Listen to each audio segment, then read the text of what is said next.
outra perguntazinha do Facebook também. Sou asmática e convivo bem com a doença. E apesar de rinite e sinusite, em algumas crises existentes, o que mais incomoda são os odores fortes, quaisquer que sejam eles. O nariz dói, as pessoas não compreendem. Queria poder respirar em paz. Ô Isaura, olha, deixa eu explicar para você uma coisa. Vamos lá. Vou fazer uma analogia aqui. Você sofre um corte na sua mão, sofreu um cortezinho aqui, tá uma ferida lá. Aí você vai lá tacar álcool naquela ferida. Não vai arder para burro? Vai arder muito, né? Agora, se você pega a outra mão que está com a pele direitinha, não tem ferida nenhuma, você bota álcool ali, só vai dar um frescorzinho, né? Mas nada além disso. A mesma coisa acontece com a nossa mucosa respiratória, entendeu?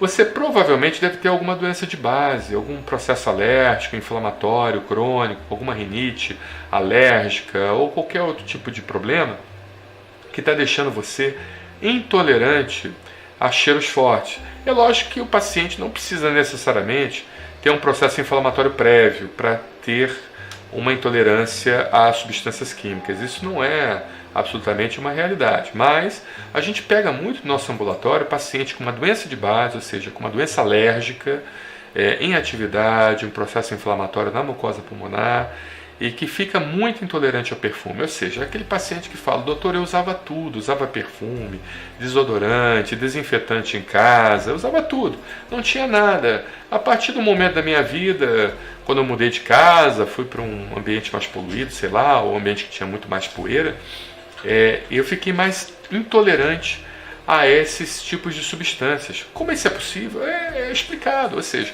você tem uma doença de base, uma doença alérgica que causa um processo inflamatório na sua mucosa respiratória, então é aquela doença, é aquela mucosa inflamada. É igual a analogia que eu fiz com álcool numa mão machucada e uma mão não machucada, entendeu? Ou seja, na mão machucada vai arder, na mão não machucada não vai arder. Então, se você tratar a doença de base, ou seja, tirar o processo inflamatório causado pela rinite alérgica, por exemplo, ou pela asma, ou seja lá o que for, você vai ficar muito menos tolerante às substâncias químicas, tá?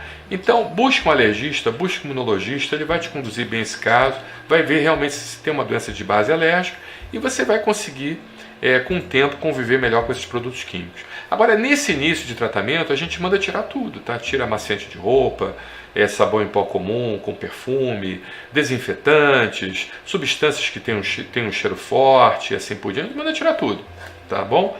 E tirando tudo para que o paciente possa se recuperar e tirar esse processo inflamatório. E depois você pode até ir reintroduzindo aos pouquinhos, devagarzinho, depois que você tiver controlado, mas pelo menos com 1 ano e meio, 2 anos de tratamento do processo da doença de base, que é o processo alérgico dessensibilizante, tá bom? Obrigado aí pela sua pergunta, muito boa, excelente, um abraço.